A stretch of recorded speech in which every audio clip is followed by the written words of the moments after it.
My wife. Ah, yeah, oh, I don't see. And where is Apalahala? Apalahala, 2 double, I don't see. You are in this house, you haven't seen Apalahala, and not even my wife. Where is Ajwa? Ajwa, you are picking. Your wife, he pick Ajwa inside the car, 2 double, Omoko. When no come here? Yes, I'm asking you if you're going. Ah, now I have a first. Ah, where are you? What is it? I wish your phone. Ah, You two know second idea. then I'm not having from now.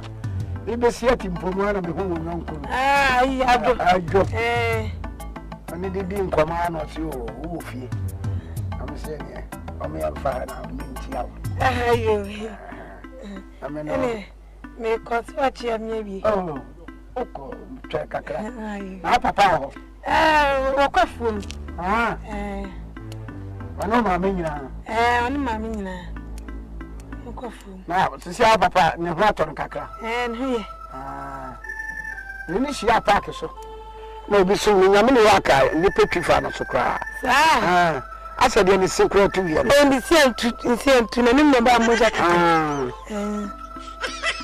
Because you're other question. I'm a cock. No prayer, no other few. Ah, I'm almost one of the himpo. I saw you watch your hay. You watch your hay. And a Pentecost. Oh, that be Presby. Ah, some of the castle, I'm about to answer my call. I am a bubble. No prayer, no other few. Now, pass I have a Country. Ah, Now, Papa or Pacrantinum. hey, I can't tell you no more. You mean the I can't tell. Okay. And you're working on it, so no fun. Ah, say that. We have my friend. Oh, you are not sure that you are. What I I'm thought just saying, so so a castle. Ah, Oh, prayer, no other few. hey. Now, I'm sorry, my question here. Oh, some commander, I got the teacher, your father, you pack. And I saw I mean, just when you send me a canoe. Oh, some car. Can say, Now, Mamma crying. I am a queen. Ah,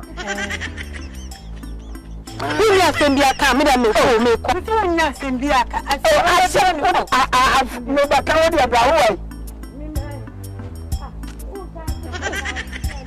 oh, jump. I think I'm supposed to say.